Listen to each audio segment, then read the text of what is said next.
Hello, this is teddygaming. Welcome back to a preview video. In today's one, we're going to be looking at the tmnt The Lost Ronin, Lost Years, issue number 4. And yeah, I must admit, it's pretty interesting. And I do have a theory, and I think I said it before in the last issue or something like that. And I'm pretty sure with this issue, it more or less confirms what my theory is. And I'll explain that in a minute. So yeah, let's get on with the actual preview.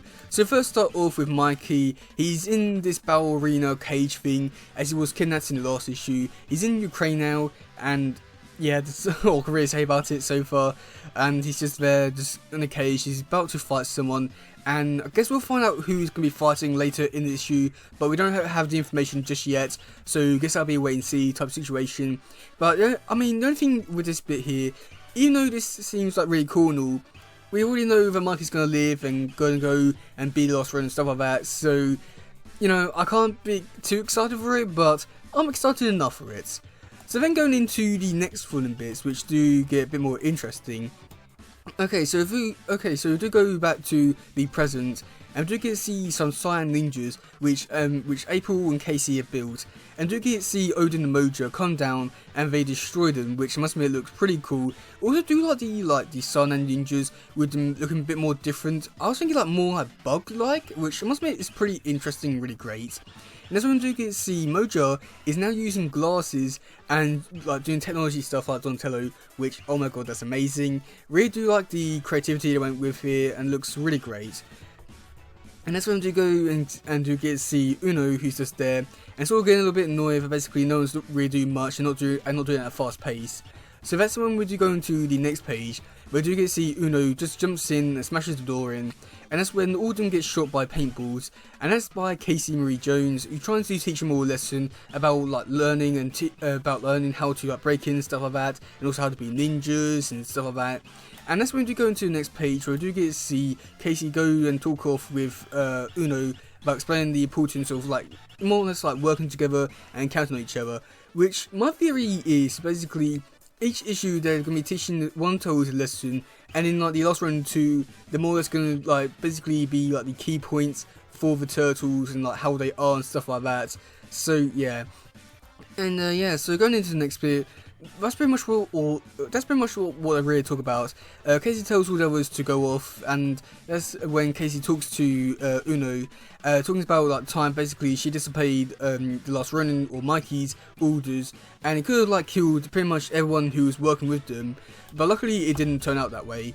So that's when they're going to the next bit and just talking a bit more about like basically you need to work together, teamwork and stuff like that.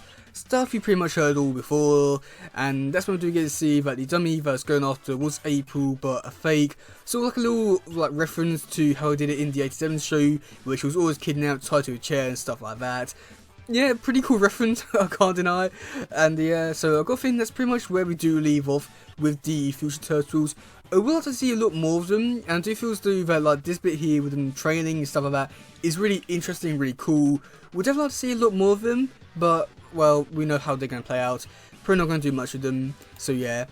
Okay, so I'm going into the next bit. We do have the description, and yeah, so the description is: in the past, Michelangelo's journey towards vengeance takes a detour when he's captured, imprisoned and faced to take part in a gladiator competition with fighters from all over the world.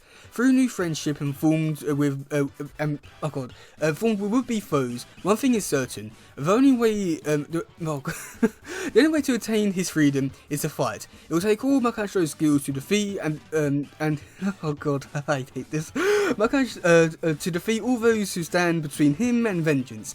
Meanwhile, in the present, aka future, Casey Marie Jones and her young turtle pupils grapple with the lessons left by their late sensei Michelangelo as the situation in New York worsens. So yeah, pretty interesting description.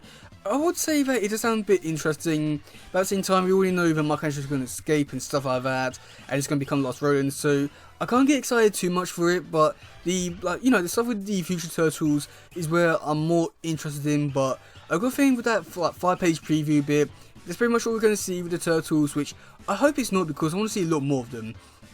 And yeah, okay, so then going into the next bit, we do have the covers.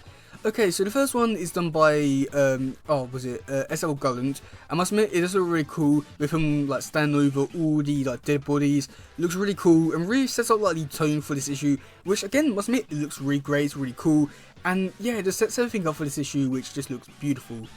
So then for the next one, which is done by Kevin Eastman and Ben Bishop, which is also really cool, really interesting. We do get to see the 4 new turtles, also do get to see the last Ronin fighting with a big hammer, which I'm very curious to see what this all could mean. And also we're going to see Mikey using a big sledgehammer to fight some people. Really curious to see how it all plays out, but yeah, I guess we'll wait and see. I really hope it's interesting, really great. The next one, which is done by Freddie Williams II, and yeah, must admit, it looks really cool. We do have this one which is done by Todd Moore, I'm pretty sure the person was called, and yeah, it looks really cool. I don't really know what I really think of this one, because on one hand, I do like the art style for this issue, or like, oh no, oh god, what was it, oh, hang on, not this issue, this cover. I must admit, it looks pretty interesting, really great. I do like the art style for this one, but at the same time, I don't really think it works too well for like a cover, really, just because it doesn't really set anything up for the actual issue itself, but it's still cool nonetheless. And then we do have it in black and white, which, yeah, is cool, I want to say, yeah. And then we do have the last one, which is basically the same as the first one, but with no writing on it, which, yeah, I don't really know why I do these covers. I think they're cool that you're able to get them without the text, but at the same time, I do find them to be a bit pointless just because they don't really add anything other than the like textless and all that. And for some reason, they always make these ones more expensive. Why? I mean, you're getting less for it, so yeah. Then we do have this next one, which is done by Ben Bishop. This one is going on his online store, which I think is pretty cool, but also at the same time, because with the postage and stuff like that outside of the US, it's a bit pricey, shall we say. And I must admit, it's pretty interesting and pretty cool. We do get to see this one. It's almost like a homage. I think it's for, I can't remember if it's for the second or the third Toy movie, or maybe the first one. I can't remember when it is, but it's for like the VHS like box art, and do it with the new turtles, which I do like that they are referencing it. But at the same time, I can't remember what one it is, which is like really annoying.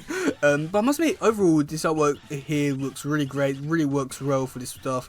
And then the last one we do have, which I don't know the artist for this one, but I must admit, this one, I don't really like the look of this one, and I think that the main reason for it is just because it looks a bit too like realistic, but also like an old painting type of thing, which I do think does like the style that I was going for, which I think works really well, but at the same time, is not the type of art style which I really associate Turtles with, so I don't think it works all too well, but I still think it's pretty decent and pretty interesting nonetheless, but I just don't really like the art style all too much, and I think that sort of art style was best left for the past, I think. But yeah, I must admit, like, some of the colours which I like to get is this one. Yeah, the artwork is just amazing, and also this one looks really cool. I don't know, I found the Kevin Eastman ones to be really interesting for this series, and yeah, but this one looks really great and really interesting as well. Just seeing all the dead bodies and stuff like that, it's just really amazing, sets up the tone amazingly well. Yeah, so let me know in the comment section below, what do you think about this issue? Are you looking forward to it, are you not, and stuff like that. Also, what colour will be picking up? But yeah, that's gonna be it for today, guys. If you just please share, let's just grab no stuff. Goodbye, yo, and bye.